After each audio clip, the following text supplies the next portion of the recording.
Swing मुस्कुरा रहा था। जख्म की अदाएं कुछ ऐसी थीं कि उसे बिल्कुल भी इग्नोर नहीं किया जा सकता था। कायांश उसके एटीट्यूड के बारे में सोच रहा था।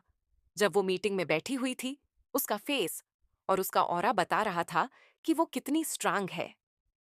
अगर जख्म अंदानी पहले उसकी जिंदगी में आई होती, तो वो उससे शादी कर लेता और उसके लिए लॉयल रहता। 4 दिन बीत गए थे। जख्मा अपने बच्चों को स्कूल छोड़ने के बाद अपनी कंपनी आई थी। आज उसकी पीआर टीम के साथ मीटिंग थी। 3-4 दिनों से जख्म के ऊपर काम का बहुत बर्डन था, जिस वजह से उसे सांस लेने का मौका भी नहीं मिल रहा था और उसकी नींद भी पूरी नहीं हो रही थी। इधर मोमो को किसी का कॉल आया था और वो उसे फोन पर बातें कर कर मामले को हैंडल कर रही थी। कायांश अपने मॉम से मिलने के लिए हॉस्पिटल आया हुआ था। वनिता की हालत पहले से बेहतर हो चुकी थी। उसको डिस्चार्ज मिलने में अभी वक्त था। कायांश को देखकर वनिता रो रही थी, क्योंकि उसे अपने बेटे के लिए बुरा लगता है। वो बोली, तुम क्यों नहीं अर्पिता से शादी कर लेते? और कितना वक्त लगाओगे तुम दोनों? वनिता ने कायांश और अर्पिता को देखते हुए कहा। कायांश का मूड खराब हो गया और उसने अपनी मॉम को देखते हुए कहा, मोम, मुझे अब इस बारे में कोई बात नहीं करनी। आप बार बार क्यों हमारी शादी की बात ले आती है? कहा ना मुझे इंटरेस्ट नहीं है। एक बार तो ऑलरेडी मेरी जिंदगी खराब हो चुकी है और आप क्या चाहती हैं कि मैं दूसरी शादी कर कर अपनी जिंदगी खराब कर दूं? कायांश शादी के खिलाफ था, लेकिन वनिता अपने बेटे को शादी के लिए कन्वेंस कर रही थी, क्योंकि अब उसकी एज हो चुकी थी और अर्पिता और उसके रिलेशन के बारे में सब कुछ जानते थे। और अर्पिता एक अच्छी लड़की थी, जिसने अभी तक उसके बेटे का साथ नहीं छोड़ा था। वनिता की नजर में कायांश के लिए अर्पिता से बेहतर लड़की कोई हो ही नहीं सकती। वह उसके बेटे के हर दुख सुख में साथ थी। जब उसके बेटे की पहली शादी हुई थी, तब भी अर्पिता ने उसका साथ नहीं छोड़ा था। वह उसे बहुत मोहब्बत करती थी। आज भी इतने सालों के बाद वह दोनों एक साथ है। इसका मतलब है कि किस्मत उन दोनों को मिलना चाहती है। वनिता पुराने ख्यालात की औरत थी। उसे लग रहा था कि अर्पिता उसके घर की लक्ष्मी है, जो कि उसके बेटे की जिंदगी में एक वरदान बनकर आई है। अर्पिता ने वनिता के दिमाग में कुछ ऐसे ही बातें भर दी थीं, क्योंकि वनिता अंधविश्वासी औरत थी। अर्पिता ने उससे कहा था कि वह उसके लिए पूजा करने गई थी मंदिर में, और वहां पर पंडित जी ने उससे कहा था कि उसे अब शादी कर लेनी चाहिए। उसकी उम्र हो चुकी है, वरना तुम्हारी होने वाली बहू मर जाएगी। उसकी जिंदगी के अंदर उसके पुराने कर्मों का फल मिलेगा। उसे जो उसने किसी के साथ कुछ किया था, वही या वापस उस पर लौटने वाला है। उसका बेटा बर्बाद हो जाएगा और वह मर जाएगा। ऐसे ही पंडित ने कोई भविष्यवाणी कर दी थी, जो अर्पिता ने आकर बता दी थी वनिता को। और वनिता यह सुनकर छटपटा उठी थी। उसके लिए उसका बेटा सब कुछ था। अपने बेटे को बचाने के लिए वह कुछ भी कर सकती थी। अर्पिता ने जब यह सब सुना, तो उसके दिमाग में खतरनाक प्लान जन्म ले लिया था। वह इस चीज को अपने फायदे के लिए इस्तेमाल करना चाहती थी। इसलिए उसने कुछ बातें अपनी तरफ से जोड़कर वनिता को बताई, जिससे कि वनिता बहुत ज्यादा डर गई और कायांश से उसकी शादी कराने का फैसला कर लिया। अर्पिता जानती थी कि वनिता के सामने कायांश को झुकना ही पड़ेगा, क्योंकि वह उसकी मां है। वनिता अच्छे से जानती थी दोनों बाप बेटे को कंट्रोल करना। वनिता की आंखों में आंसू देखकर कियांश इरिटेट हो गया था। वह गुस्से से बोल, मां, आप हर बार यही करती हो। आप मैनिपुलेट करके अपनी बात मनवा ही लेती है ना। पर यह मेरी जिंदगी का फैसला है। एक बार तो मैं बर्बाद हो चुका हूं, खुद को खो चुका हूं।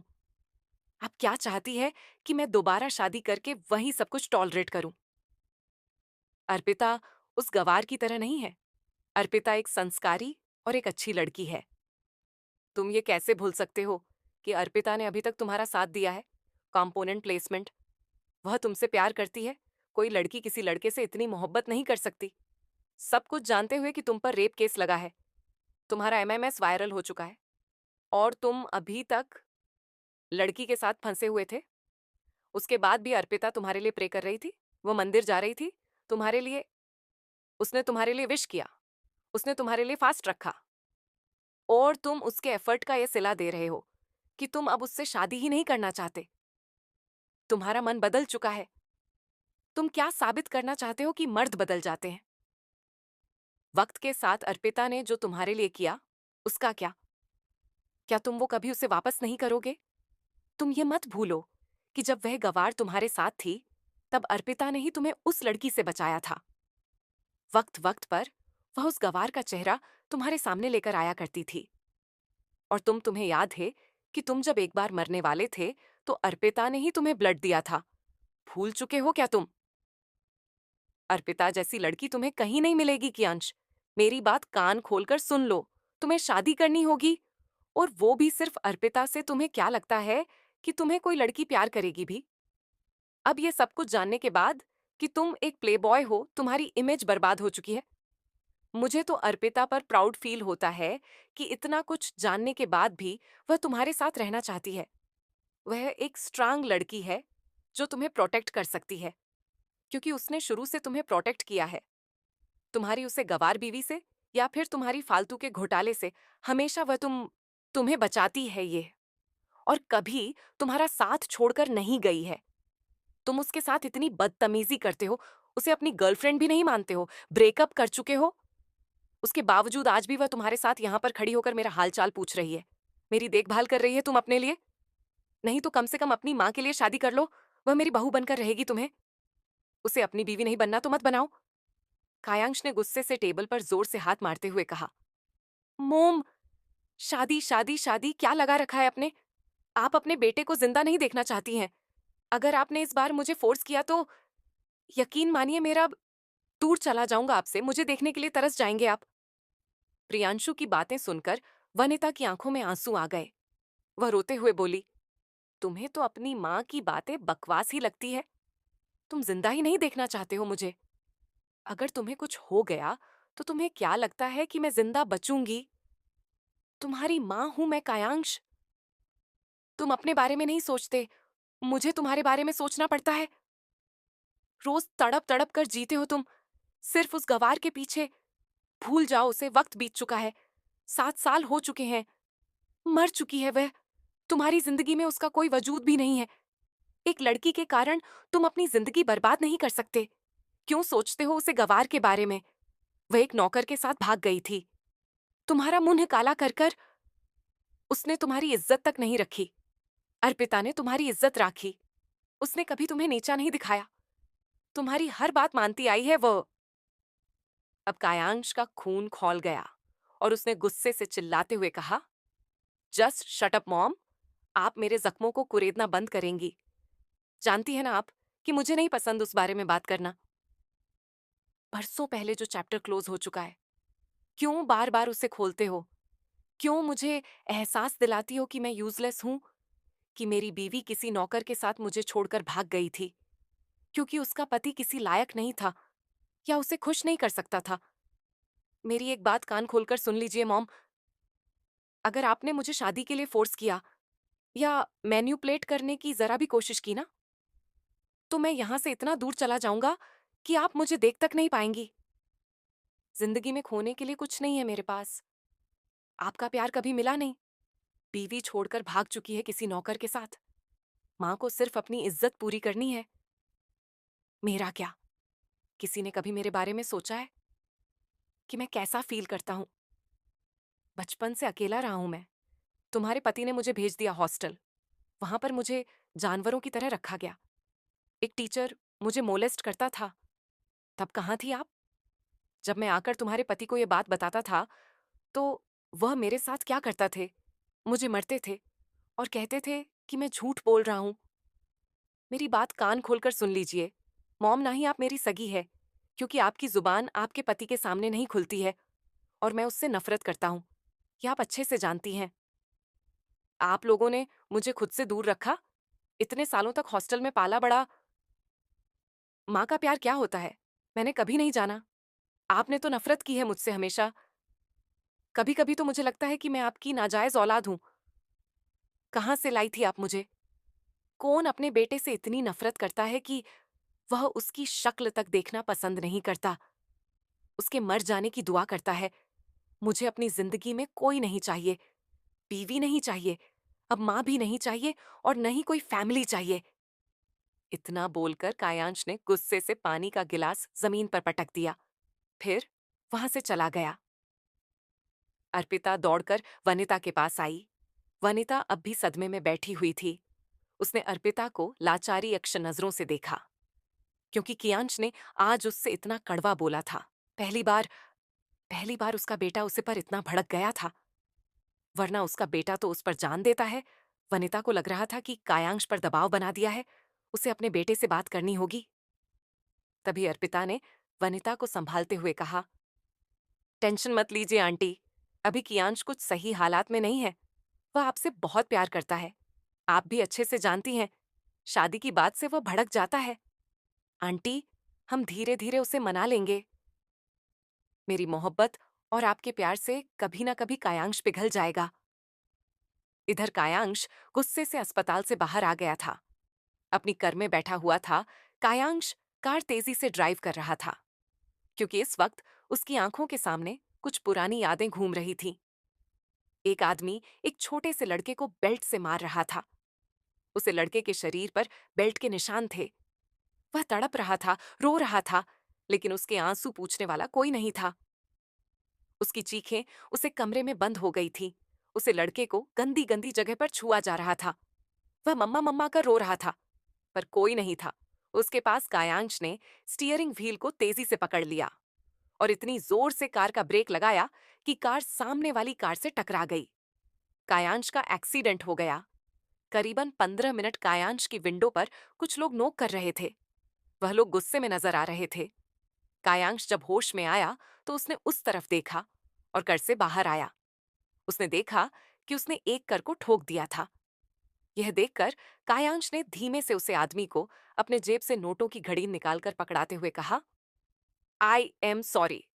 उम्मीद है कि इससे तुम्हारा नुकसान कर हो जाएगा और तुम हॉस्पिटल चले जाओ। इतना बोलकर कायांश वापस आया और अपनी कार लेकर वहां से निकल गया। कायांश एक इंसान से पार्क में बैठा हुआ था। उसका अब किसी से बात करने का दिल नहीं कर रहा था, न किसी से मिलने का दिल कर रहा था। वह सिगरेट के कश भर रहा था। कायांश के जख्म कुरेद दिए गए थे। बीवी किसी और के साथ भाग थी। उसके ऊपर एक नामर्द का धब्बा लग गया था। उसकी बीवी को खुश करता था कोई और इंसान। कायांश क्या, कायांश की आत्मा तक को चोट लग गई थी। उसकी उंगलियां कांप रही थीं। कुछ पुराने जख्म जो कभी भरे नहीं जा सकते। एक छोटे से लड़के को जब टॉर्चर किया जा रहा था तो उसके आसपास कोई नहीं था। उसने अपनी जिंदगी में बहुत कुछ टॉलरेट किया था। उसकी कोई नहीं सुनता था। वह डरा सहमा सा लड़का हुआ करता था, कभी जिसके साथ उसका हॉस्टल टीचर मोलेस्ट करता था। उसे कायांश ने सिगरेट को जोर से फेंक दिया। उस वक्त वह सिर्फ 8 साल का हुआ करता था। कायांश के बाप को उसे शुरू से नफरत थी, इसीलिए उसने उसे छोटी सी उम्र में ही हॉस्टल भेज दिया था। कायांश को हमेशा से शिकायत थी कि क्यों उसे अकेला छोड़ दिया गया इतनी छोटी सी उम्र में। पर जवाब में उसे कभी कुछ नहीं मिला था। जब वह घर आया करता था हॉस्टल से तो उसका बाप उससे मिलने तक नहीं आया करता था, उससे बातें तक नहीं करता था। सबके बाप हीरो हुआ करते हैं, लेकिन उसका बाप तो उसके लिए विलन था। सब कुछ जानते हुए भी वह चुप था और होने दे रहा था। कायांश ने अपनी आंखें बंद कर ली और उसकी आंखों से आंसू की कुछ बंदें बाहर आ गई। वह एक मर्द था। एक मर्द को रोने का हक नहीं होता, लेकिन एक मर्द को सबसे ज्यादा दर्द होता है। कभी कोई उसके सुनने वाला नहीं है। इतनी बड़ी फैमिली होने के बाद भी वह अकेला है। कुछ चीजें कभी नहीं बदली जा सकती, जैसे कि पास्ट के लिए हम अपना फ्यूचर भी बर्बाद कर देते हैं और अपना आने वाला कल भी हम तबाह कर देते हैं। कायांश चुपचाप पार्क में बैठा हुआ था। उसे करीबन बैठे हुए 2 घंटे से ज्यादा हो गया था। लोग उसके आसपास से आ रहे थे, जा रहे थे, लेकिन वह चुपचाप बैठा जाने कौन सी दुनिया में खोया हुआ था। कायांश के दिल में कुछ ऐसे जख्म थे जो कभी नहीं भर सकते। बचपन से वह प्यार के लिए तरसा था। उसे लोगों से प्यार से बातें करना नहीं आता। वह किसी की फीलिंग्स नहीं समझता। हार्टलेस बन चुका है। दर्द क्या होता है, मोहब्बत क्या होती है, इमोशंस क्या होते हैं, उसे नहीं पता। कुछ चीज कभी किसी को बताई नहीं जाती, हमेशा छुपा कर रखी जाती है। कायांश को बदनामी से डर नहीं लगता। डर लगता है तो उसे अपने कल से, अपने बचपन से बीता हुआ वक्त कभी वापस नहीं आता। कायांश ने लगभग सिगरेट का पूरा बॉक्स खत्म कर दिया था, लेकिन अभी भी उसके तालाब मिट्टी नहीं थी। कायांश ने अपना सिर ऊपर उठाकर देखा तो उसे पार्क के थोड़ी ही दूर पर एक औरत दिखाई दी। यह औरत उसे जानी पहचानी नजर आई। कहीं गौर से देखा तो वह उसे तुरंत पहचान गया। उसके साथ बच्चे थे ये। इतने सारे बच्चों को देखकर कायांश की आंखें फटी की फटी रह गईं, जैसे उसे सदमा लग गया हो। व्हाट? वो बुदबुदाया। कायांश पार्क में बैठा हुआ अपने पुराने जख्मों को कुरेद रहा था। तभी उसे पार्क के थोड़ी ही दूर पर एक औरत दिखाई देती है, जिसे देखकर वह शॉक्ड था। उसके साथ कुछ बच्चे थे जो पार्क में खेल रहे थे। उस औरत को देखने के बाद कायांश एकदम से अपनी जगह से खड़ा हो गया और खुद से ही बोला, ये यहाँ पर क्या कर रही है?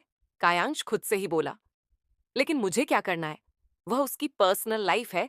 पब्लिक पार्क में तो वह आ ही सकती है। तभी उसकी नजर बच्चों पर जाती है और बच्चे खेलने में बिजी थे।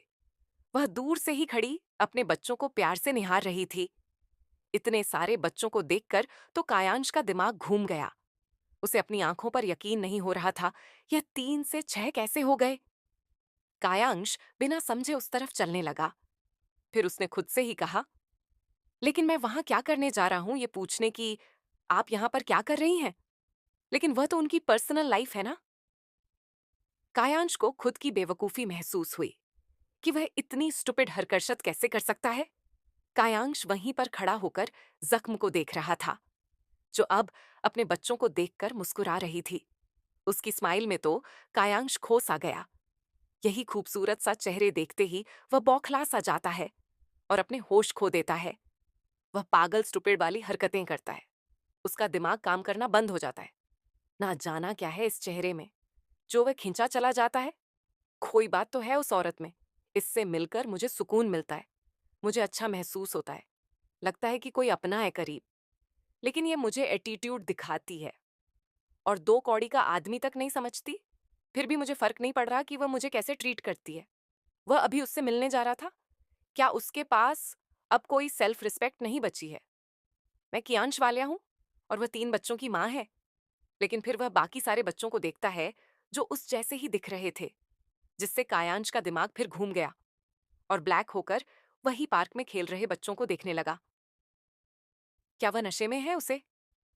इतने सारे बच्चे क्यों नजर आ रहे थे? कायांश को अभी लग रहा था कि शायद वह बीमार है। इसलिए वह वापस से बेंच पर बैठ गया और जख्म को देखने लगा। कायांश एकदम से सब कुछ भूल गया था। अपने पास्ट के बारे में सोच रहा था। उसके सामने तो वह अकड़ू घमंडी वूमेन बनकर रहती थी, लेकिन बच्चों के सामने वह कितनी स्वीट और क्यूट लग रही है। उसे औरतों में इंटरेस्ट नहीं है अब, क्योंकि बहुत साल बीत गए थे। अर्पिता को देखकर ही वह इरिटेट हो जाता था। स्टार्टिंग में जब वह यंग आदमी था, तब उसे भी गर्लफ्रेंड लेकर घूमना पसंद था। एक अमीर बिगाड़ल राज ज्यादा जैसा होता है, बिल्कुल वैसा ही करता हुआ करता था वह। सामने बड़ी बड़ी हाँक रखी थी कि उसकी बीवी मॉडल होगी, खूबसूरत होगी। जब अर्पिता को अपनी गर्लफ्रेंड बनाया था, क्योंकि अर्पिता वैसे ही थी। लेकिन वक्त के साथ साथ अर्पिता उसे बोरिंग लगने लगी थी। जब उसकी शादी हुई थी, तब वह खुश नहीं था। तब वो उस लड़की को पसंद भी नहीं करता था, क्योंकि उसके शरीर में सिर्फ हड्डियां हड्डियां थीं। कभी भी अपनी बीवी को जरा ध्यान से देखा ही नहीं था। वह उसे नोटिस नहीं करता था, क्योंकि वह गरीब थी, गंवार थी। कायांश को हमेशा से जख्म जैसी औरतें पसंद थी, जिनके अंदर एटीट्यूड हो, जिनका ऑरा स्ट्रांग हो, दिखने में मॉडल जैसी हो और खूबसूरती बेमिसाल। कायांश सोचता था कि औरत का खूबसूरत होना ही काफी नहीं होता, उसके मैनर्स, उसकी पर्सनालिटी उसे यूनिक बनती है। कायांश ने अपना फोन निकाला और जख्म की फोटोज क्लिक करने लगा। कायांश झूम करके जख्म की बड़ी बड़ी आंखें देख रहा था। ये आंखें उसने पहले भी कहीं देखी हैं, पर उसे याद नहीं था। उसे ऐसा लगता था कि वह इस औरत से पहले भी मिल चुका है। उसने और जख्म ने सेक्स किया था। भले ही वो उस दिन ड्रग्स के नशे में था, लेकिन वह जख्म का एहसास अभी भी अपने अंदर फुल कर पा रहा था। जख्म फोन पर किसी से बात कर रही थी। उसने अभी कॉल कट किया ही था कि वह पीछे मुड़कर देखती है तो हैरान होकर बोली, तुम? उसके भाव एकदम से बदल गए। हाँ मैं। क्यों, मुझे यहां पर देखकर खुश नहीं हो? तुम किसी और को एक्सपेक्ट कर रही थी क्या? जख्मा ने भाव खाते हुए कहा, तुम यहां पर क्या कर रहे हो? मैं यहाँ पर नहीं हो सकता हूँ क्या? मैं तुम्हारा बॉयफ्रेंड हूँ, फैट बॉयफ्रेंड। जख्म तीखी आंखों से सामने देखते हुए उस शख्स से कहा, तो वह शख्स आगे बढ़कर बोला, फेक बॉयफ्रेंड ही सही, लेकिन बॉयफ्रेंड तो हूं ना मैं तुम्हारा। इतना एटीट्यूड क्यों दिखा रही हो? मैं वैसे भी यहाँ तुमसे नहीं बच्चों से मिलने आया हूँ। तुम जैसी घमंडी अकड़ वाली औरत से कौन ही मिलना चाहेगी, जिसकी गुस्सा हमेशा नाक पर बैठा रहता है, जो किसी को समझती नहीं है। जख्म ने ध्रुव को देखते हुए कहा, अचानक से यहाँ पर आ जाओगे तो तुम्हें देखकर मैं खुश क्यों होगी? अरे यार, तुम्हारा दोस्त, तुम्हारा बॉयफ्रेंड हूं मैं। एटलीस्ट मुझे एक हग तो करो। इतने दिनों बाद मिला हूं मैं तुम्हें, और तुम ऑस्ट्रेलिया से वापस कब आई? इतना बोलकर ध्रुव आगे बढ़ा। उसने जख्म को जोर से हग कर लिया। ध्रुव की हरकत पर जख्म ने उसे घूर कर देखा तो ध्रुव दांत दिखाने लगा। वही कियांश जो दूर से यह सब देख रहा था। उसका खून खौल गया। उसे इतना तेज गुस्सा आया कि उसकी पकड़ अपने फोन पर कांस गई और दिल किया कि अपने फोन को दूर पैक कर मारे। उसे इतना बुरा क्यों लग रहा था? उसे इतना गुस्सा क्यों आ रहा था और दुख सा फील कर रहा है वह, जैसे उसे चीट किया गया हो। पर यह कोई बड़ी बात नहीं है। वह उसका बॉयफ्रेंड है तो उसे हक तो करेगा ही ना। उसे किस भी करेगा क्या? ध्रुव देशमुख जानता है क्या जख्म के बच्चों के बारे में? ऑफ कोर्स जानता ही होगा। उस दिन वही तो उसे आया था बचाने के लिए जंगल में। ध्रुव अपने साथ बच्चों के लिए आइसक्रीम लेकर आया था। वह बच्चों के पास चला जाता है और जख्म अपने बालों को पीछे कर कर फोन में वापस से बिजी हो जाती है। मोम उनके साथ नहीं आए थे क्योंकि जख्म ने उसे दूसरी जगह फंसा रखा था। इधर ध्रुव अवियान, एकांश, देव, लक्ष्य, यक्ष और आकांश को उनकी फेवरेट आइसक्रीम दी बच्चों ने। ध्रुव को घूर घूर कर देखा कि यह अंकल यहाँ पर क्या कर रहे हैं। कोई उनकी मम्मी को उनके साथ अकेला क्यों नहीं छोड़ता है? वो जबरदस्ती अपनी मम्मा को पार्क में लेकर आए थे। यहाँ पर भी अंकल टपक पड़े। बच्चे जब ध्रुव की हाथों से आइसक्रीम नहीं लेते हैं तो ध्रुव का मुंह बन जाता है। उसे इंसल्टिंग फील होता है। लेकिन यह उसके लिए नई बात नहीं थी, क्योंकि जख्म के बच्चे भी उसकी तरह अकड़ू और घमंडी थे। अभी से ही ऐसे थे ये लोग। न जाने आगे क्या करने वाले हैं।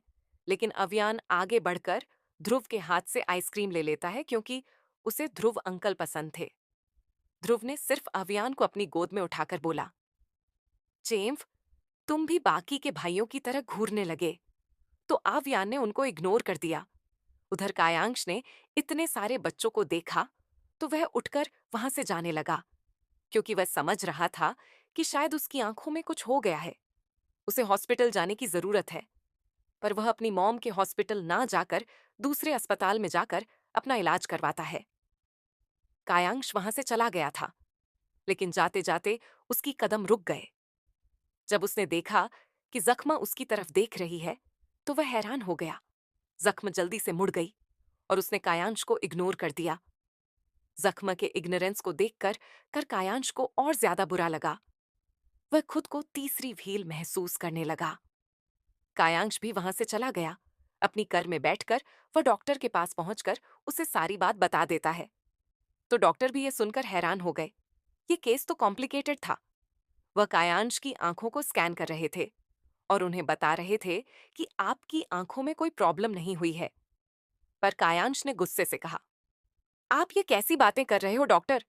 ठीक से मेरी आंखों का चेकअप करिए। मुझे 3 के बजाय 6 बच्चे नजर आने लगे हैं। इधर जख्म परेशान हो रही थी कि कायांश ने कहीं उसके बाकी के 3 बच्चे तो नहीं देख लिया। अगर देख लिए होंगे तो फिर क्या होगा, क्योंकि उसने जो प्लान बनाया था उसके हिसाब से जख्म को तो अपने बच्चे उसे दिखाने ही नहीं थे। पर गलती से उसके 3 बच्चे कायांश से मिल चुके थे, लेकिन बाकी के तीनों को वह नहीं मिलने देने वाली थी, क्योंकि उसे अपना बदला लेना था। उसे कायांश वालिया को बर्बाद करना था। और ये सब कुछ तभी पॉसिबल था जब कायांश वालिया उसकी तरफ अट्रैक्ट अट्रैक्ट होगा। तभी तो वह उसे वह दर्द देगी जो उसने महसूस किया था। उसे अब भी कायांश को बहुत बड़ा झटका देना था। इधर ध्रुव बच्चों के साथ बिजी हो गया था। जख्म ने जब अपने बच्चों को ध्रुव के साथ घुलते मिलते हुए देखा तो उसके होठों पर मुस्कान आ गई। जख्म थोड़े हैरान भी थी कि ध्रुव ने उसके बच्चों को कैसे हैंडल कर लिया, वरना उसके बच्चे इतने अकड़ू और खड़ूस थे कि वो ध्रुव की तरफ देखते भी नहीं थे। उन्हें ध्रुव से जलन होती थी। उसके बच्चे उसे लेकर पजेसिव थे और इनसिक्योर भी, कि उनकी मामा तो सिर्फ उनकी है। जब जख्मा सोच रही थी कि क्या वह अपने बच्चों को बाप की कमी महसूस करवा रही है, क्या वह गलत कर रही है। वह अपने बच्चों के लिए दिन रात एक कर कर मेहनत कर रही है ताकि उन्हें एक अच्छी लाइफ दे सके। उसके बच्चे कभी उसे शिकायत ना करें कि मामा, आपने हमारे लिए कुछ नहीं किया, आपने हमारे लिए किया ही क्या है। इधर कायांश ने तो डॉक्टर का जीना हराम कर दिया था। डॉक्टर परेशान हो गया और बोला, मिस्टर कायांश वालिया, मैं आपसे बोल रहा हूं ना कि आपकी आंखों को कुछ नहीं हुआ है, परफेक्ट है। तो फिर मुझे 3 की जगह 6 बच्चे कैसे नजर आ रहे थे? डॉक्टर भी सच में पड़ गया कि आखिर प्रॉब्लम कहाँ है। मुझे लगता है कि मिस्टर कायांश वालिया, आपको रेस्ट की जरूरत है। आप एक अच्छी नींद ले। आपके दिमाग पर शायद किसी चीज का गहरा असर हुआ है या चोट लग गई है, जिस वजह से आपको एक इंसान दो दो नजर आ रहे हैं। कभी कभी ऐसा तब होता है जब इंसान डिप्रेस हो और किसी गहरी दर्द में हो, तो वह अपनी इमेजिनेशन में ही खोया रहता है और उसे वह सब कुछ दिखाई देता है जो वह देखना चाहता है। आपने शायद कुछ तो ऐसा सोचा होगा। कायांश को डॉक्टर की बात सही लग रही थी, क्योंकि उस वक्त वह अपने पुराने ख्यालों में खोया हुआ था। कायांश डॉक्टर के पास से चला आया था और उसके बाद वह सुकून की जिंदगी जीने के लिए अपने दोस्त के घर में आ गया। विवान घर पर नहीं था, तो कायांश आराम से उसके बेड पर फेलकर सो गया। पर उसे नींद भी तो नहीं आ रही थी। जख्म के बारे में सोच सोच कर उसका दिमाग खराब हो रहा था। उसे जख्म की जिंदगी में घुसना था और उसके लिए उसे क्या करना होगा, यही सोच रहा था, क्योंकि वह औरत के लिए फील कर रहा है। वह कहीं ना कहीं उसे पाना चाहता है। अगला दिन जख्म मॉल में आई हुई थी शॉपिंग के लिए। उसके बच्चे स्कूल गए हुए थे और उनकी डिमांड जख्म को पूरा करना था, क्योंकि उसके बेटे उसके लिए एक बड़ी सी लिस्ट छोड़कर गए थे। उन्हें क्या क्या चीज की जरूरत है। जख्म के साथ उसकी कंपनी का एक एम्प्लाई आया हुआ था जो उसके सामान को कैरी कर रहा था। वह गुड लुकिंग था और चार्मिंग फेस के साथ उसकी पर्सनालिटी भी स्ट्रांग थी। कोई भी अगर उन्हें दूर से देखा तो उनको गर्लफ्रेंड बॉयफ्रेंड ही समझता। पर वह आदमी जख्म की रिस्पेक्ट करता था, क्योंकि जख्म उनकी बेनस थी। विद्रोह ने जख्म के शॉपिंग बैग उठा रखे थे। वही एक और शख्स आया था माल के अंदर, जो कि जख्म को देख रहा था किसी और इंसान के साथ। उसे अपनी आंखों पर यकीन नहीं हुआ और यह इत्तेफाक था। यह आदमी कौन है और जख्म के पीछे पीछे क्यों घूम रहा है? ये सोचकर उसे शख्स की मुट्ठियां कस गई और उसने तिरछी निगाहों से उसे आदमी को देखा। वही जख्म जो उस तरफ ही आ रही थी, वह उस शख्स से टकरा गई और उसने अपना सर उठाकर देखा तो हैरान होकर बोले, तुम? मैं जख्म पहचाना नहीं। आप इतनी हैरान क्यों हो रही है, जैसे आपने कोई भूत देख लिया हो। Well, nice you meet you. मुझे यकीन नहीं हो रहा कि हम फिर मिल गए। जख्मा ने कोल्ड एक्सप्रेशन के साथ कहा, मिस्टर कायांश वालिया, आपसे मिलकर अच्छा लगा। आप फिर मुझे यहाँ टकरा गए। कितने इत्तेफाक की बात है ना। जहां मैं जाती हूँ, आप वहां कैसे पहुंच जाते हैं? जख्म की टोन में टोंट को फील करते हुए कियांश ने जख्म को ना देखते हुए उसके पीछे खड़े आदमी को देखा। इस वक्त प्रयास की आंखें तीखी थीं और वह उस आदमी को ऐसे घूर रहा था जैसे उसकी गर्दन तोड़ देगा। मिस जख्म अदानी, आपके पीछे कौन है? आपका भाई है क्या? उसका दिल कर रहा था कि वह इस आदमी की जान ले ले। उसे जख्म के साथ नए नए मर्दों को देखकर जलन हो रही थी। खून खोल रहा था। वह जख्म का हाथ पकड़ता है और उसे खींचकर वहां से ले जाने लगता है। ये देखकर जख्म हैरान हो गई और बोली, मिस्टर कयांश वालया, यह क्या बदतमीजी है? कायांश खींचकर जख्म को लेकर जा रहा था। उसे खुद भी नहीं मालूम था कि वह क्या कर रहा है। कायांश जख्म को लेकर ड्रेसिंग रूम में गया और एकदम से उसने ड्रेसिंग रूम का दरवाजा बंद कर दिया। जख्म दंग रह गई और वह जोर से चिल्लाते हुए बोली, आप ये क्या कर रहे हैं mister Walia? Behave your self में आपकी बीवी नहीं हूं, जो आप मुझसे बदतमीजी से बात करेंगे। बी प्रोफेशनल मुझे बिल्कुल पसंद नहीं है। Unprofessional behaviour. आप जानते हैं आपके बदतमीजी आपको कितनी महंगी पड़ सकती है। बिना परमिशन के मुझे टच कैसे किया आपने? मैं अपने गार्ड को बुलाकर अभी के अभी आपको अच्छा सबक सिखा सकती हूँ। लेकिन कायांश की नजरें तो जख्म के चेहरे पर थीं और वह बिना सोचे समझे उसके करीब बढ़ने लगा। जख्म घबरा गई जैसे जैसे कायांश उसकी तरफ कदम बढ़ा रहा था, जख्म अपने कदम पीछे ले रही थी और वह कायांश को कुछ ना कुछ बोले जा रही थी। पर कियांश था कि उसकी नजरें तो जख्म के होठों पर थीं, जो इस वक्त रेड चेरी जैसे उसे नजर आ रहे थे, और उसे आसपास की कोई भी चीज नजर नहीं आ रही थी। कोई आद्यंत एकदम जख्म के करीब आ गया और जख्म तो ड्रेसिंग वोल से लग गई थी। उसने अपने हाथ वोल पर जैसे ही लगाया, जख्म ने दूसरी तरफ से जाने की कोशिश की। दूसरी तरफ भी अपना हाथ रखकर वॉल पर उसे लॉक कर दिया था। जख्मा नीचे से निकलने की कोशिश करती तो कायांश उसकी ओर करीब आया। जख्मा उसके सीने पर हाथ रखकर उसे दूर करने की कोशिश करते हुए कहा, डिस्टेंस मेंटेन रखो, तुम्हारी इतनी हैसियत नहीं है कि तुम मेरे करीब आ सको। पर कायांश की नजरें तो इस वक्त सिर्फ एक चीज पर थी, और उसे पाने के लिए वह अंधा हो गया था। उसे तो जख्म के हिलते हुए होता नजर आ रहे थे। उसने अपना सर झुकाया और एकदम से जख्म के होठों से अपने होंठ मिला दिए। जख्म अपनी जगह पर सन खड़ी रह गई। कायांश ने उसके हाथों को पकड़कर वॉल से लगा दिया। वह उस पर टूट पड़ा था और उसके होठों को चबाकर खा रहा था। कायांश के अंदर न जाने कैंसी डिजायर्स थी जो बाहर आ रही थी, जो वह पूरी करना चाहता, जो सिर्फ जख्म को देखकर उसे अचानक से भूख लगने लग जाती थी और उसका गला सूखने लगता। जख्म कायांश के इस रवैये से हैरान थी। फिर अचानक से कुछ सोचकर वह शांत हो गए और उसने कायांश को किस करने दिया। जख्म के होठों को यूं खा रहा था मानो जैसे यह उसकी फेवरेट डिश हो। वो बस जख्म के होठों को सक कर रहा था, अपनी टंग को उसके मुंह में डालकर उसे फ्रेंच किस कर रहा था, और जख्म चुपचाप सी उसको कीस करने दे रही थी। कायांश की पकड़ उसके पतले से हाथों पर इतनी टाइट थी कि जख्म के हाथों पर निशाना छप गए थे। जख्म को अपने होठों पर पेन हो रहा था। करीबन 40 मिनट हो गए थे, पर कायांश पीछे नहीं हट रहा था। वह लगातार उसके होठों को वाइल्डली किस करे जा रहा था। देखते ही देखते वह जख्म के इतने करीब आ गया कि उसके हाथ जख्म के कमर को धीरे धीरे से सहला रहे थे, और उसका एक हाथ जख्म की गर्दन को अपने हाथों से सहला रहा था। दोनों की बॉडी एक दूसरे से कनेक्ट हो गई थी। जख्म छोटी सी हाइट की थी, जिस वजह से वह ढक गई थी। कायांश ने जख्म के होठों को फ्री किया और जख्म गहरी गहरी सांस भर रही थी। जख्म की आंखें बंद थीं और उसकी आंखों के पलक पर कुछ आंसुओं की बूंदें थीं, जो उसे खूबसूरत बना रहे थे। कायांश दोबारा से जख्म के होठों को देखा और फिर वह उसे वापस से किस करने लगा। जख्म कुछ बोल भी नहीं पाई। कायांश ने जख्म के होठों को वापस अपने दांत के नीचे दबाकर खींचे।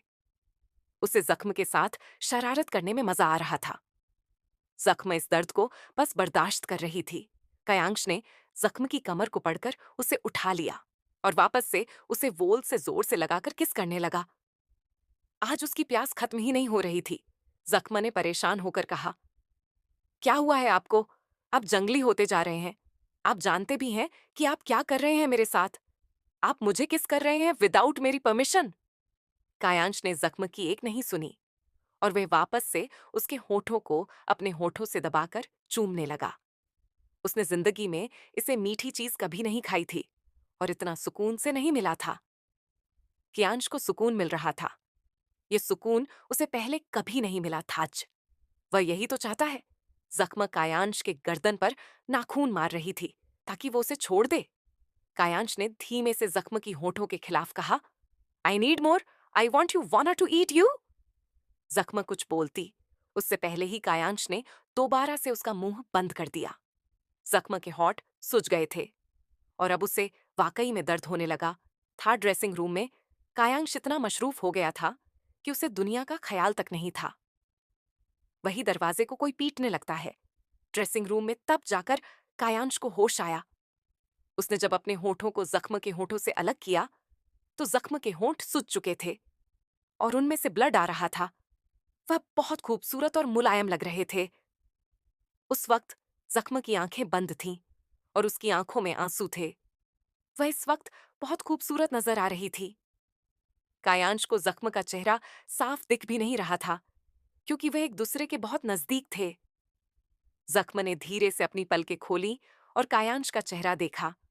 उसने गुस्से से कायांश को दूर किया और खींचकर एक थप्पड़ उसे जड़ दिया। कायांश का फेस दूसरी तरफ झुक गया और जख्म ड्रेसिंग रूम से बाहर भाग गई। कायांश को अब रियलाइज हुआ कि अभी उससे क्या हो गया है। उसने इतनी बड़ी गलती कैसे की? वह बहक गया था और बहकने की वजह से उसने जख्म को किसी नहीं किया, बल्कि उसने उसके साथ अपनी लस्ट को शेयर कर दिया। कहीं ना कहीं उसने अपनी इंटेंशन भी बता दी उसे। न जाने वह उसके बारे में क्या सोचेगी। वह उसे गिरा हुआ इंसान समझेगी। कायांश ने अपने सिर पर हाथ रख लिया क्योंकि वह परेशान हो गया था। गलती तो उसे बहुत बड़ी हो गई थी। उसने खुद पर कंट्रोल क्यों नहीं किया? वह कैसे इतना बहक सकता है? लेकिन जख्मों को देखने के बाद न जाने उसे क्या हो गया था।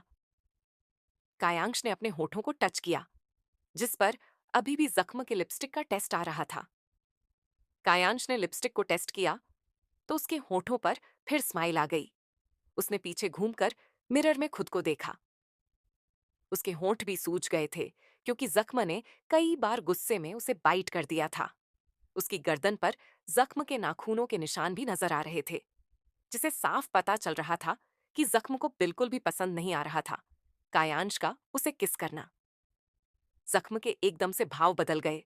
अब जख्म की नजरों में वह और नीचे गिर गया होगा। कायांश जल्दी से बाहर आया और उसने जब इधर उधर देखा तो जख्म वहां पर नहीं थी, क्योंकि वह तो जा चुकी होगी। कायांश को उसकी यह गलती बहुत भारी पड़ने वाली थी। कहीं जख्म उस पर कोई केस ना कर दे, क्योंकि वह उस औरत के मन को जानता था कि वह सन की है और कुछ भी कर सकती है, क्योंकि वह अब काफी पावरफुल थी। कायांश अभी जख्म के बारे में सोचकर परेशान हो ही रहा था कि तभी उसका फोन बजने लगा।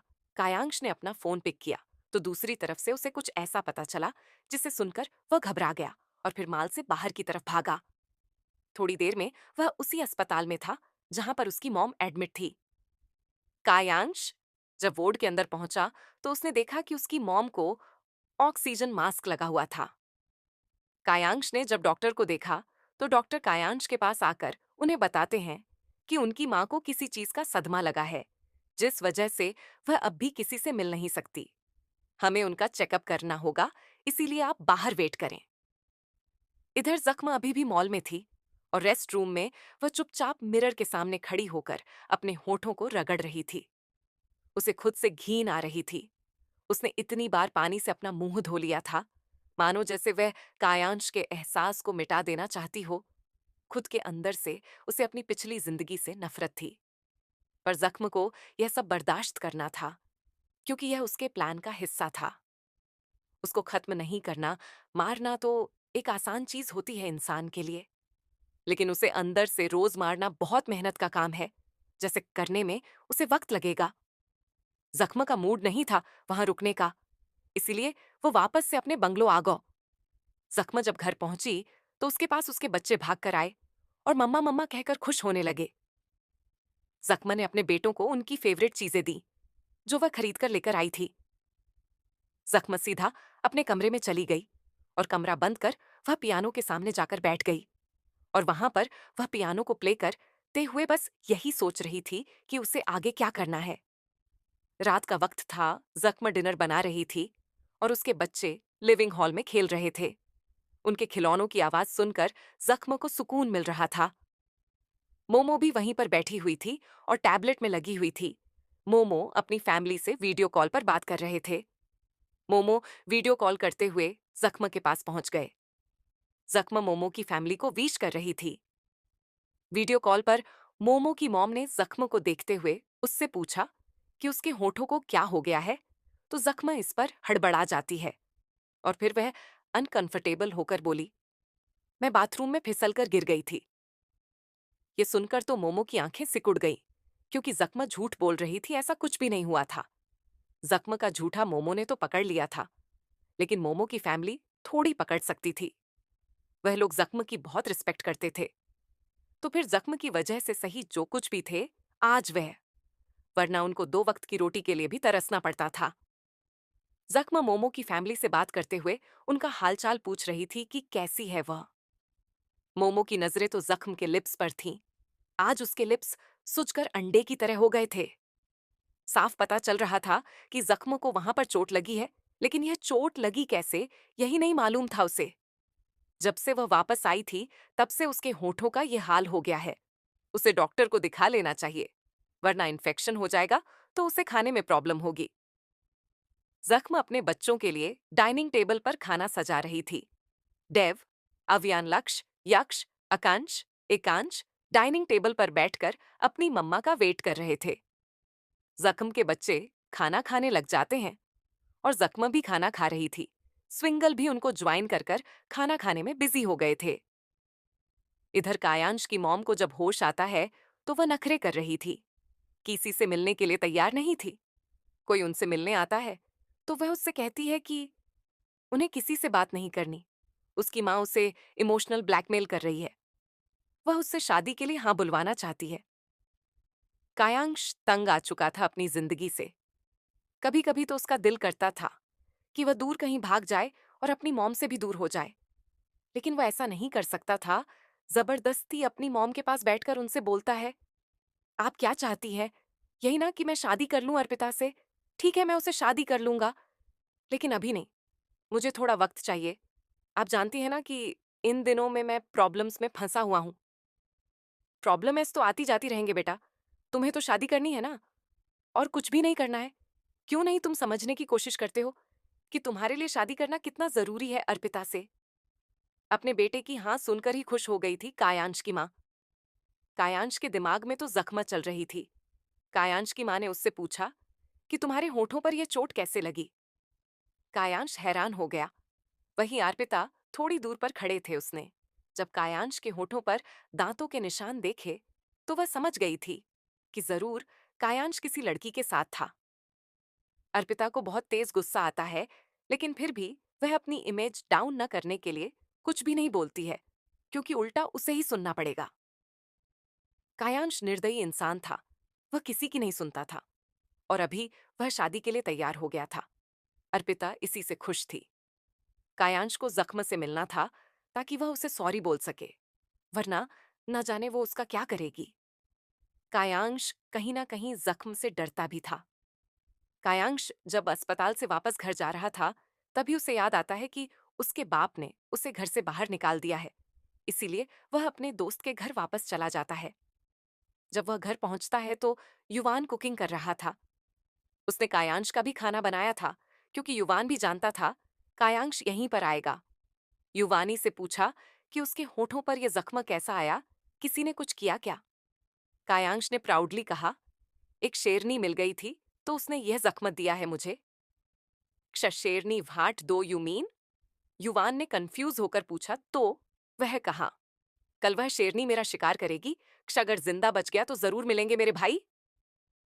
इतना बोलकर वह शॉवर लेने चला गया और फिर जब वह शावर लेकर बाहर आता है तो युवान और वह डिनर करते हैं। डिनर करने के बाद अपने काम में बिजी यस हो जाता है और कायांश अपने काम में बिजी हो जाता है। काम करने से थक गया था। तभी लैपटॉप में वह वापस से जख्म के सोशल मीडिया पर पहुंच गया। जख्मक्ष की पिक देखकर उसे अच्छा महसूस हो रहा था। आज उसने उसे किस किया था? न जाने उसे क्या हो गया था।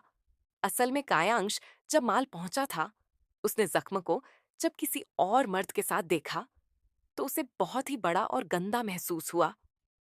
उसे लगा था कि जख्म का कैरेक्टर सही नहीं है, क्योंकि कुछ एक दिन पहले उसने उसे ध्रुव के साथ देखा था और उसके बाद वह न जाने उसे हैंडसम से मर्द के साथ क्या कर रही थी। मॉल में कायांश को क्या हुआ और न जाने क्यों उसने ऐसा काम कर दिया जो शायद उसे नहीं करना चाहिए था। उसे कोई बहाना ढूंढना था ताकि वह जख्म से नजरें मिला सके। कायांश ने सोच लिया था कि कल वह उसके बंगले जाकर उसे माफी मांगेगा। जख्म अपने घर में थी और काम कर रही थी, तभी उसे गार्ड आकर बताता है कि कोई आदमी उसे मिलना चाहता है। जख्म ने गार्ड से पूछा कि वे कौन है, तो गार्ड ने जख्म को बताया कि कायांश वालिया उनसे मिलना चाहते हैं। ये सुनकर तो जख्म के भाव एकदम से बदल गए। शुक्र है कि उसके बेटे घर पर नहीं थे, जिस वजह से कायांश को खुद से मिलने के लिए परमिशन दे दी थी। कायांश जख्म के बंगलो के अंदर आया। बंगलो इतना खूबसूरत था। जख्म के हाथ में वाइट कलर के फ्लावर्स थे। जख्मा सोफे पर बैठी हुई थी तो कायांश ने उसे वो फ्लावर्स दिए, तो जख्मा ने फ्लावर्स नहीं लिया। उसने कहा, आई एम सॉरी, लेकिन जख्मा कुछ भी नहीं बोली। चुपचाप बैठी रही।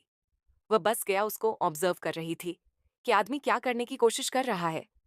कि मन को पढ़ रही थी, वही कायांश अनकंफर्टेबल हो जाता है, क्योंकि उसे समझ नहीं आ रहा था कि जख्म मुझे ऐसे क्यों बोल रही है। जख्म और कायांश एक दूसरे के सामने बैठे हुए थे। वही कायांश सोच रहा था कि वह जख्म को सॉरी कैसे बोले। उसने आज तक कभी किसी को सॉरी नहीं बोला है। पहली औरत थी जिसे वह सॉरी बोलता था। न जाने क्यों इस औरत के सामने आकर वह पिघल जाता है और उसका खुद पर ही काबू नहीं रहता। कायांश को अपनी कल की हरकत याद आ जाती है। मेड उन दोनों के सामने लाकर कॉफी के साथ साथ कुछ स्नैक्स रख देती है। जख्म ने मेड को वहां से जाने के लिए कहा। मेड वहां से तुरंत चली गई थी। जख्म सिर्फ घुर रही थी। कायांश ने हड़बड़ा कर कहा, मैं जख्म प्लीज, पहले मेरी बात सुन लीजिए, उसके बाद आप गुस्सा करेंगे तो मुझे मंजूर है।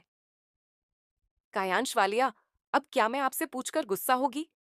आप मुझे बताएंगे कि मुझे गुस्सा होना चाहिए या नहीं? आप मुझे ऑनर्डर दे रहे हैं रियली। आप इतने इंपॉर्टेंट नहीं है मेरी लाइफ में। कायांश ने देखा कि जख्म गुस्सा हो रही है तो उसने शांत होकर कहा, आई एम सॉरी, मेरा वो मतलब नहीं था। मैं बस आपसे इतना कहना चाहता हूं कि जो कल मैंने किया, I am really really sorry. मेरा वो इंटेंशन नहीं था। Oh really? आपका इंटेंशन नहीं था तो आपने मुझे किस किया, जैसे कि मैं आपकी बीवी हूं। आपने अपना कंट्रोल खुद पर से खो दिया। आप मेरे साथ ऐसा 2 बार कर चुके हैं।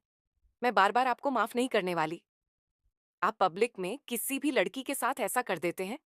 आपका रिश्ता क्या है मेरे साथ? आप कितना जानते हैं मुझे? मुझे अनप्रोफेशनल बिहेवियर बिल्कुल पसंद नहीं है। मैं अपना कॉन्ट्रैक्ट आपसे कैंसिल भी कर सकती हूँ। जख्म ने गुस्से से कहा तो कायांश सीधा होकर बैठ गया और उसने जल्दी से कहा, जख्म प्लीज मेरी बात सुनिए। मैं जानता हूं कि जो मैंने किया वह सही नहीं था। मुझे ऐसा नहीं करना चाहिए था। मैंने जाने अनजाने में आपको हर्ट कर दिया। लेकिन ट्रस्ट मी, मैं नहीं समझ पा रहा था कि मुझे क्या हो गया है। आपको देखते ही ना जाने मुझे क्या क्या हो जाता है और मैं खुद पर से काबू को देता हूँ। आप मुझे अपनी सी लगती हैं। कायांश की बात सुनकर जख्म 2 मिनट के लिए चुप हो जाती है। उसके बाद उसने गुस्से में एग्रेसिव होकर कहा, मैं आपको अपनी सी लगती हूँ तो क्या आप मुझे किस करेंगे? आप मेरे स्टाफ के सामने मेरा हाथ पकड़कर मुझे यूं लेकर गए जैसे आपने अपनी बीवी को किसी और के साथ देख लिया हो। किस हक से आपने मेरा हाथ पकड़ा था? किस हक से आप मुझे किस कर रहे थे? मुझे नहीं लगता कि वह सिर्फ एक गलती थी। वह सब कुछ आपने जानबूझकर किया। मैं एक टॉय नहीं हूं जिसके साथ आप खेलेंगे, या मैं कोई सेक्स मशीन नहीं हूं। अब तो मुझे आप पर डाउट होने लगा है कि जरूर वह सब कुछ भी आपने जानबूझकर किया होगा उस होटल रूम में मेरे साथ, ताकि आप अपनी प्यास मिटा सके और फिर भोले बनेगा नाटक कर सके। कायांश हैरान हो गया और उसने जल्दी से कहा, मिस जख्मा अडानी, अब गलत समझ रही है। उसे दिन जो कुछ भी हुआ था, मुझे उसका कोई आइडिया नहीं था। वो जस्ट एक्सीडेंट था और कल मैंने गलती की। मैं एक्सेप्ट करता हूँ। आप जो भी मुझे सजा देंगे मुझे मंजूर होगा, लेकिन प्लीज आप मुझ पर झूठे एलिगेशन मत लगाइए। जो चीज मैंने की नहीं है, मैं वह क्यों एक्सेप्ट करूंगा? जख्म ने गुस्से से अपने हाथ बांध लिया और फिर वह अपनी गुस्से भरी आवाज में बोली, क्या प्रूफ है आपके पास? आपका कल का बिहेवियर सब कुछ जस्टिफाई कर रहा था कि आप राह चलती लड़कियों के साथ ऐसा करते हैं। अब तो मुझे आपके कैरेक्टर पर भी डाउट होने लगा है। एक बात कान खोलकर सुन लीजिए मिस्टर कायांश वालिया। जिस आदमी का कैरेक्टर सही नहीं है, वह आदमी हमें बिजनेस में भी धोखा दे सकता है। और मैं क्यों आपके साथ अब कोई डील करूंगी? आप जानते हैं कि आपने कल छोटी मोटी गलती नहीं की है। अपने जख्म अदानी को जबरदस्ती किस किया है। I am not your girlfriend, I am not your girl, I am not your wife, and I am not your fiancee. फिर भी आप जबरदस्ती मुझे ड्रेसिंग रूम में लेकर गए और उसके बाद जो हमारे बीच हुआ वह आप भी जानते हैं। मैं कितना आपको खुद से दूर करने की कोशिश कर रही थी, लेकिन आप क्या कर रहे थे? कायांश चुप हो गया था, क्योंकि जख्म के सवालों का जवाब नहीं था। जख्म एग्रेसिव हो रही थी और इसमें अगर वह कुछ भी बोलना तो उसके लिए भारी पड़ सकता था। ट्रस्ट मी जख्म अदानी, मेरा वह इंटेंशन नहीं था और आई एम सॉरी कि मैं आपको किस किया विदाउट आपकी परमिशन। लेकिन यकीन मानिए, मेरा मेरा कैरेक्टर खराब नहीं है। आपको मेरी तरफ से कभी कोई शिकायत नहीं मिलेगी। वह बोली, आपका कैरेक्टर सही हो भी कैसे सकता है? आप वह शख्स है जिसका एमएमएस वायरल हो चुका है, जिसकी शादी ऑलरेडी हो चुकी है और उसकी बीवी मर चुकी है। वह अपनी गर्लफ्रेंड के साथ फिर भी रहता था और अब वह अपनी गर्लफ्रेंड को छोड़कर मुझे टारगेट कर रहा है। ऐसे कैरेक्टरलेस इंसान के साथ कोई कैसे बिजनेस डील कर सकता है? आई एम सॉरी, लेकिन मुझे इस पर दोबारा सोचना पड़ेगा। कायांश से अपनी जगह से खड़ा हो गया और उसके बाद वह जख्म के पास आकर बैठ गया। उसने एक वीडियो चलाया और फिर जख्म को दिखाने लगा। वो होटल का वीडियो था जिस दिन कायांश को ड्रग दिया गया था। जख्म तो पहले भड़कने वाले थे कायांश पर, लेकिन जब उसने वह वीडियो देखा तो वह उसे देखने लगे और उसके भाव सर्द हो गए। कायांश एक्सप्रेशन देखें तो वह भी वीडियो को देखने लगा। उसमें एक आदमी कायांश के ड्रिंक के अंदर ड्रग्स मिला रहा था। जब उसने कायांश को वह ड्रिंक पिला दी, उसके बाद वह एक कोने में गया और फिर वहां से वापस ही नहीं लौटा। देखा आपने, ये किसी की सोची समझी साजिश थी। कोई हमारा वीडियो वायरल करना चाहता था। जख्म ने गहरी सांस छोड़ते हुए कहा, लेकिन ऐसा कोई क्यों करेगा? 7 साल पहले भी यही हुआ था। उस रात भी किसी ने मुझे ड्रग्स दिए थे और मैं एक लड़की के साथ इंटीमेट हो जाता हूं जिसे मैं जानता तक नहीं था। आपको कैसा लगेगा कि सुबह जब आप सोकर उठते हो तो मीडिया आपके सर पर खड़ी हुई है और एक अनजान लड़की आपके बगल में रो रही है जिसे आप जानते तक नहीं है। मेरा उसे लड़की के साथ एमआईएमएस वायरल कर दिया गया और रातों रात में बदनाम हो गया था। मैं एक मर्द हूं, इसका मतलब यह नहीं कि मेरा कोई कैरेक्टर नहीं होता। और मुझे मजबूरन उस लड़की से शादी करनी पड़ी, एक गवार से जिसे जानता तक नहीं था मैं। मेरी ऑलरेडी एक गर्लफ्रेंड थी और उसे दिन भी सिर्फ एक साजिश थी, मुझसे बदला लेने की साजिश। आप नहीं जानती कि मेरी जिंदगी में क्या क्या हुआ है। आप मुझसे इतनी नफरत क्यों करती है? मुझे नहीं मालूम आपको मेरे पास्ट के बारे में कैसे पता, मैं ये नहीं जानता। लेकिन मैं इतना कह सकता हूं कि आपने जितना सुना है वह सिर्फ एक तरफ की कहानी है और हम किसी एक को सुनकर जस्टिफाई नहीं कर सकते हैं। सिचुएशन क्या थी आप नहीं जानती हैं।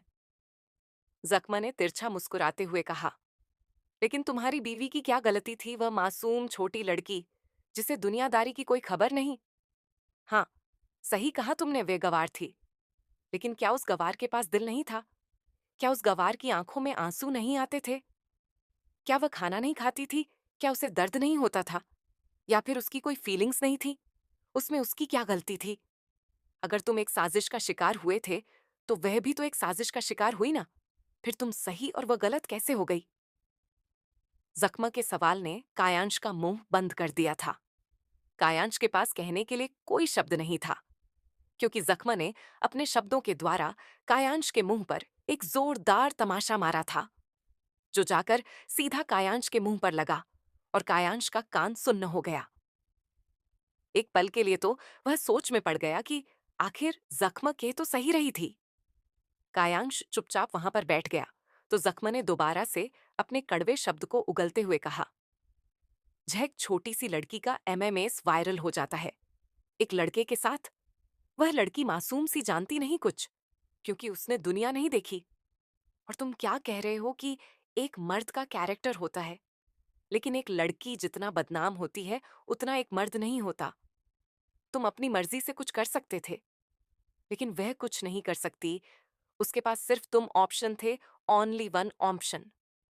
तुम चाहे जैसे भी इंसान थे, उसे सिर्फ बर्दाश्त करना था तुम्हें। जो इंसान किसी लड़की को इंसान नहीं समझता, उसे हम क्या उम्मीद कर सकते हैं? हाँ, नहीं पसंद, आप मुझे नफरत करती हूँ मैं आपसे, क्योंकि मुझे लगता है कि आप जैसा इंसान इस दुनिया में नहीं रहना चाहिए।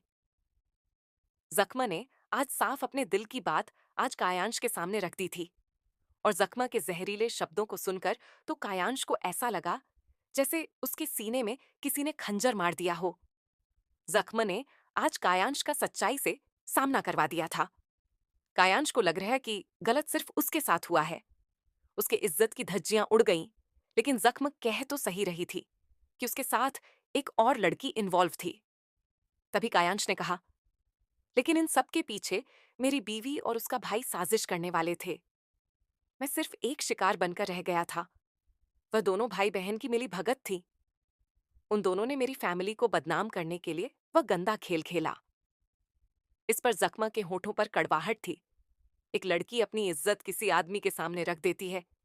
जबरदस्ती कोई उस रात उसके साथ उस नोच कर खाया तुमने, और सुबह उठने के बाद उसे थप्पड़ मारकर कहते हो कि क्या कर रही हो तुम यहाँ पर। उसे बेड से नीचे फेंक दिया गया। उसका क्या कायांश वालिया, और वह मासूम सी साजिश करेगी जिसके अंदर कुछ बोलने की हिम्मत नहीं है, जो कुछ बोल नहीं सकती। वह लड़की शादी कैसे कर सकती है? जिसके हाथ पैर बांधे हो, वह लड़की कैसे खुद किसी के बिस्तर पर आ सकती है? कायांश हैरान हो गया और वह बोला, आप कैसे जानती हैं कि उसे रात मेरी बीवी के हाथ पैर बंधे हुए थे? और आप कैसे जानते हैं कि उसे बेड से नीचे धकेल दिया गया था और मैंने उसे थप्पड़ मारा था? ये बात तो सिर्फ वह जानती है। क्या आप मेरी बीवी को जानती हैं? क्या आप उसे मिल चुकी हैं? कायांश के सवालों ने जख्म को खामोश कर दिया था।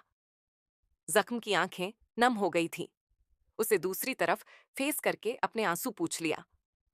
जख्म ने मुड़कर कायांश को देखते हुए कहा, आप जैसे इंसान को मैं जवाब देना जरूरी नहीं समझती, क्योंकि आप जैसा दरिंदा मेरे घर में घुसने लायक नहीं है। दिल तो कर रहा है आपको धक्के मारकर इस घर से बाहर निकाल दूं, लेकिन प्रोफेशनल रिलेशन भी है हमारा, और इसमें मैं प्रोफेशनल बिहेवियर नहीं कर सकती हूँ आपकी तरह। आप औरतों को अपने पैर की जूती समझते हैं ना? आप नहीं जानते हैं कि आपकी किस पद है। कायांश वालिया, आपके घर में बड़े बुजुर्गों ने आपको ठीक से किसी की इज्जत करना नहीं सिखाया? आपके घर में जानवरों को खाना दिया जाता है, लेकिन इंसानों को नहीं। आपके घर में जानवरों को खुश रहने की अनुमति है, लेकिन इंसानों को नहीं। क्या आप मेरी बीवी को जानती हैं? कहाँ है वह और कैसी है वह? जख्मा ने कड़वाहट से कहा, आपकी बीवी तो मर चुकी है ना? आपने ही तो कहा था कि आपकी बीवी बहुत पहले ही मर चुकी है, तो वह जिंदा कैसे हो सकती है? आप कैसे कैसे सवाल कर रही हैं मुझे? कायांश ने तड़प कर कहा, मेरी बीवी को जानती हैं आप?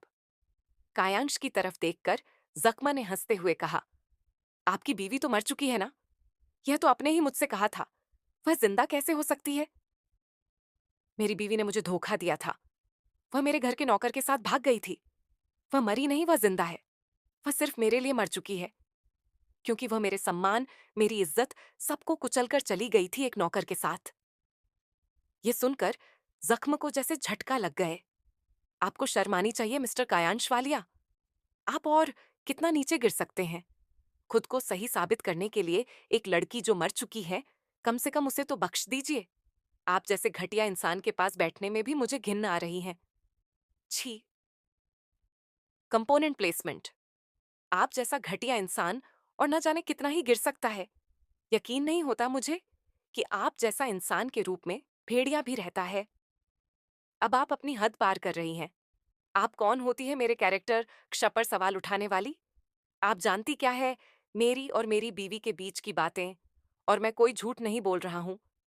वह एक नौकर के साथ अपना मुंह काला कर कर भाग गए, क्योंकि मैं उसे खुश नहीं कर पा रहा था। बहुत ही शुरू से कलेक्टरलेस, और उसका भाई भी वैसा ही था। जख्म ने गुस्से से हंसते हुए कहा, आप जैसे नीच इंसान से और उम्मीद भी क्या की जा सकती है? जो इंसान मर चुका है, आप उसको भी नहीं छोड़ रहे हो। ये कह रहे हो कि वह किसी और आदमी के साथ भाग गई, मुंह काला कर कर, या आपने उसे जीते जी मार दिया था? मैं अपनी बीवी से नफरत करता हूं, क्योंकि वह एक नौकर के साथ भाग गई, उसके साथ मुंह काला किया। जख्म का दिल किया कि वह कायांश को खींचकर थप्पड़ मारे। उसका लगभग हाथ उठ ही गया था उसे, पर जख्म की आंखों में आंसू आ गए थे। एकदम से सदमा लग गया था। उसके सीने को चाकू से चीर दिया हो। कायांश के मुंह से उसकी बीवी के लिए ऐसे शब्द सुनकर जख्म का दिल जल रहा था। इतने फेक और झूठे एलिगेशंस कैसे कोई मर्द अपनी बीवी पर लगा सकता है? कोई भी आदमी ऐसी बात दूसरे को बताने से पहले 100 बार सोचेगा, पर ऐसा कुछ था भी नहीं। जख्म को ऐसा लगा जैसे वो पागल हो जाएगी। उसका अभी दिल कर रहा था कि वह चाकू लेकर कायांश के सीने को चीर कर उसका दिल बाहर निकाल दे और उसे अपने पैरों तले कुचल दे। जख्म की नजर गर्म कॉफी पर गई। उसने गहरी सांस छोड़ी और वह गर्म कॉफी उठाकर कायांश के चेहरे पर ना फेंक दे। जख्म की आंखों में आंसू आ गए थे। एक आदमी जैसे किसी औरत को लेकर ऐसे शब्द उस कर सकता है कि वह एक नौकर के साथ भाग गई। ये कितना बड़ा एलिगेशन था। कोई भी औरत जीते जी मर जाएगी ये सुनने के बाद, बल्कि वह उसे इतना डरा कर रखता था। किसी को आंखें उठाकर किसी को देख ले, वह उसकी रूह कांप जाती थी कि अगर कोई नौकर उसे बात करने की कोशिश कर रहा था। नौकर छोड़ो, कोई मर्द भी अगर उससे कुछ कहने की कोशिश करता था, उसके भले के लिए भी, तो भी वह नहीं सुनती थी।